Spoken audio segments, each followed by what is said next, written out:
So this is the voter information session for the Libby Museum warrant article. And I'd like to start with a little background on the Libby Museum and the town's involvement. The Libby Museum was established by Dr. Henry Libby in 1912, and he personally ran the museum until he passed away in the 1930s, at which time his family members became the trustees of the Libby Trust and operated the museum on a seasonal basis through the early 1950s, at which point the family just couldn't keep up with it. They had grown large and dispersed, and they really didn't have the energy and the resources to focus on the operation of the museum.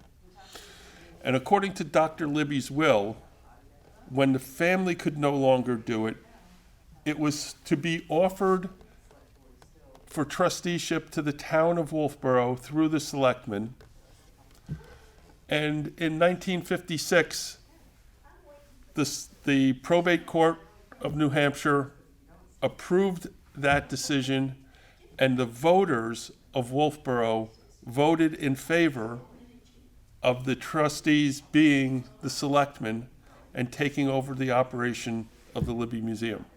So for the last 67 years, the town has been operating and maintaining the Libby Museum through the trusteeship to the Libby Trust.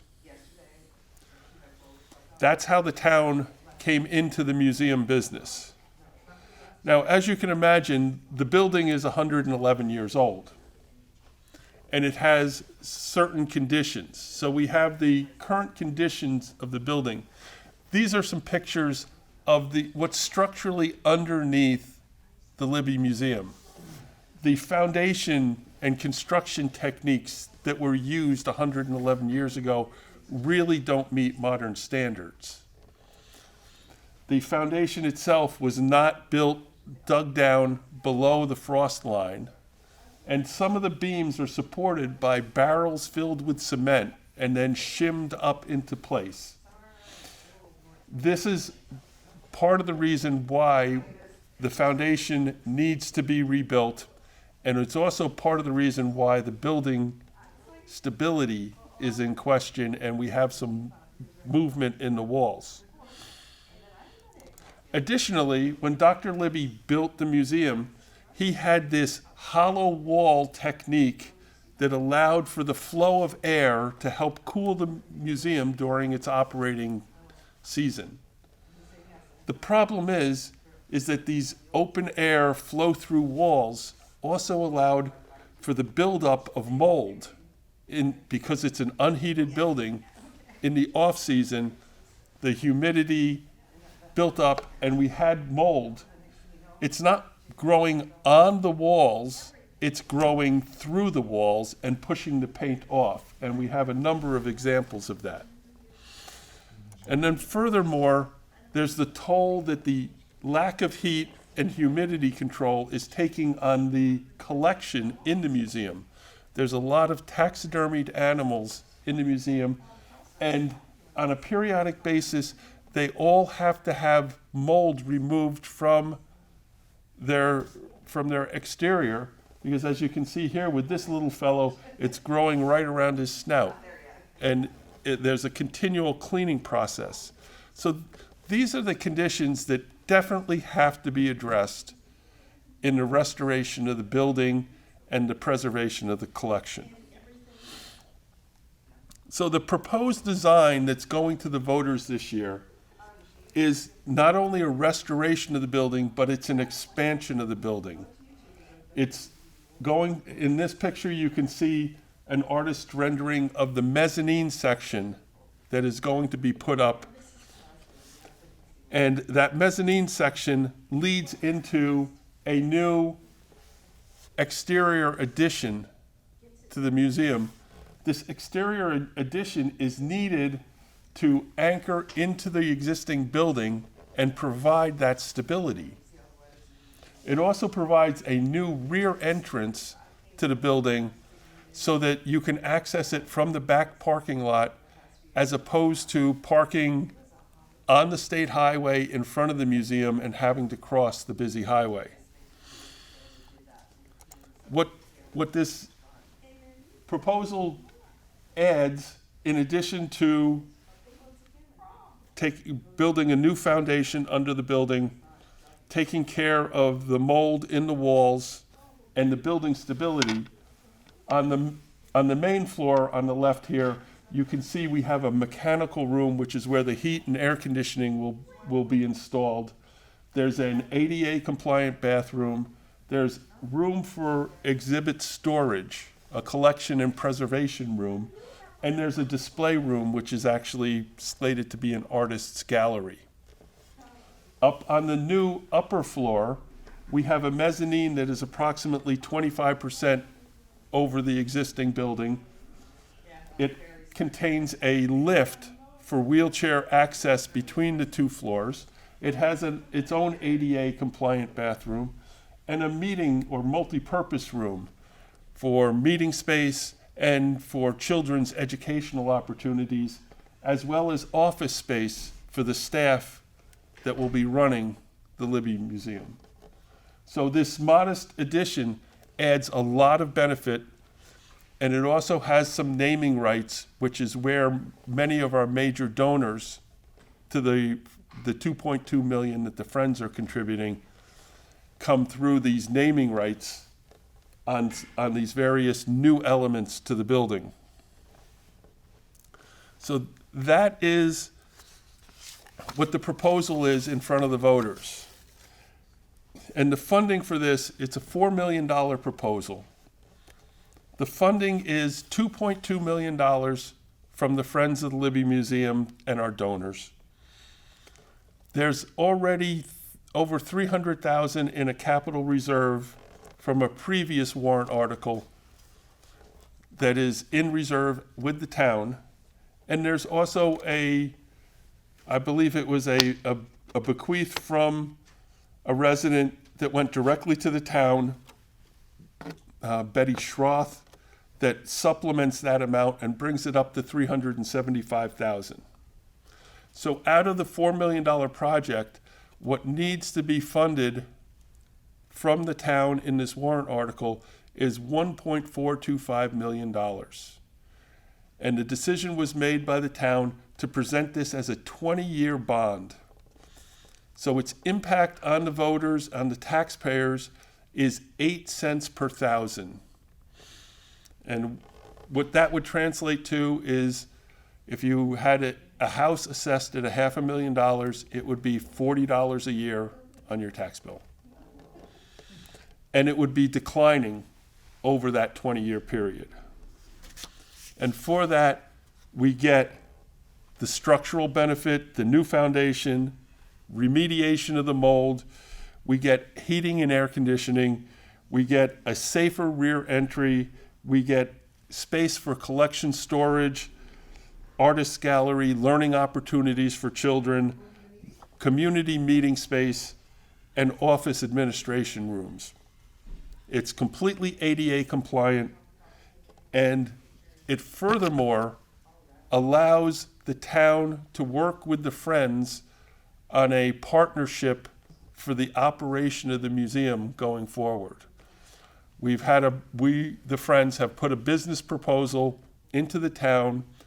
The town has reviewed it with very favorable response. We're working on a few of the minor items, but if this warrant article passes the voters, we will be going forward with an operating agreement negotiated between the Friends and the town that would limit the town's operating costs and expenses on the museum in the future as the Friends take over the seasonal operation of the museum. Now, if this warrant article does not pass, the town remains legally responsible for the maintenance and operation of the Libby properties, including the museum. Recent comments from one selectman placed the cost of the foundation work, the stability work, the mold remediation work at probably about $1.5 million of taxpayer money.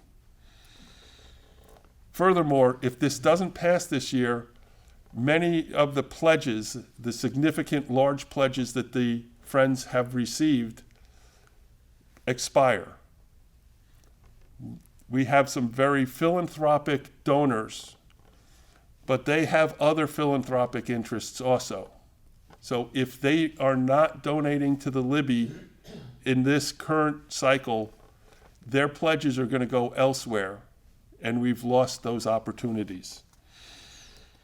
Furthermore, the state attorney general's office has a charitable trust division that will then inquire with the town as to what their plans are, how they plan to meet their obligations for this foundation repair, for this mold remediation, for the stability of the building. And that negotiation will have to take place between the town and the state. And the Friends will be completely out of that part of the picture.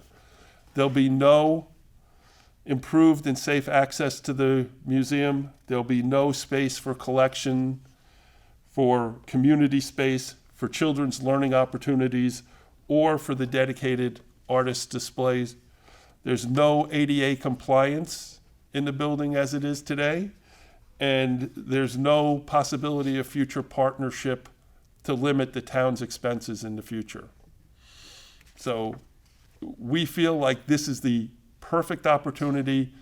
This is the best chance for the town to take advantage, spend the money that they're pretty much committed to spend anyway, and get a modern 21st century facility that's expanded and becomes a real asset to the town of Wolfeboro. So that's the proposal that's before the voters this year, and we hope that you will vote yes on Article 12 and move this forward, and we can have a wonderful facility to benefit the town and all the museum visitors in the coming years. Thank you. Yeah, I think one of the major points is that a lot of times people vote no to a warrant article because they want to save the town. They want to save money on the tax rate. They don't want to spend the money. But this is a unique situation where there's a legal responsibility, and the town is obligated to spend this money at some point and to make these repairs at some point. This is a perfect opportunity to spend the money that's necessary for those repairs and then match it with these donations from the Friends and get this significantly upgraded facility. So it's a once in a lifetime opportunity, and I don't think we should miss this. I think the Board of Selectmen, we have a member here, but I believe the Board of Selectmen understands the circumstances and the reality of the situation.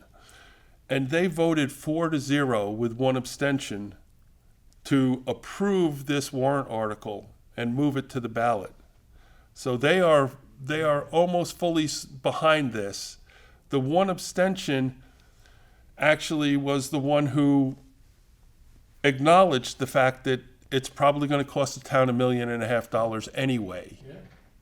So it's nearly universal support. The understanding is there with the town manager and the Board of Selectmen as to the consequences of a no vote. So one of the selectmen said that it's a voter choice issue. Right. But I think it's important that the voters understand that choice isn't, a no vote doesn't save the town money in the long run. And it may just, it may cost them more, and it may entwine them in legal ramifications with them and the state. As I said, the charitable trust unit of the Attorney General's office is very mindful that this is on the ballot and is watching this issue very closely.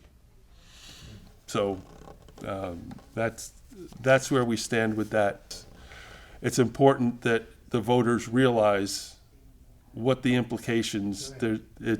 There's a bigger implication than just saving money this year by voting no. That it really causes heartburn for the town in the long run. Brad, would you like to add anything to that, or maybe clarify something? Get me on this too Yep. and stuff. Yeah, great points you brought out there and stuff. I feel as though the Board of Selectmen, as Tom said, are 4-0 to 1 abstention in favor of this. We have had quite a few discussions at our meetings. We'll have to go into meet as trustees to get into the real discussions of the meetings and stuff, which are part of our selectmen's meetings. We've also had our taping of the warrant articles, which is being broadcast now on community TV, where this article is presented and stuff, and I've actually made the presentation on the warrant article itself there, pointing out a lot of these things that Tom's just brought up. And we're also having a deliberative session on February 7th, which all the warrant articles are brought to the voters that show up to the deliberative session. They're going to be on the warrant anyway, but the deliberative session allows people to have input and ask questions on these articles and stuff at that time too, which is again broadcast by community TV and then rebroadcast up through the day of the March vote. So so we've been doing everything we can, getting the word out. The Friends have been doing a great job in the publicity here and stuff. There's been articles in the paper. We're all doing the best we can to get word out on this, that this is a good project and it's well worth it, because like you pointed out, we're going to spend that amount of money anyway, and we're not going to end up with the type of facility that we're going to end up with if we have this partnership go through and everything. So Thank you, Brad. yep.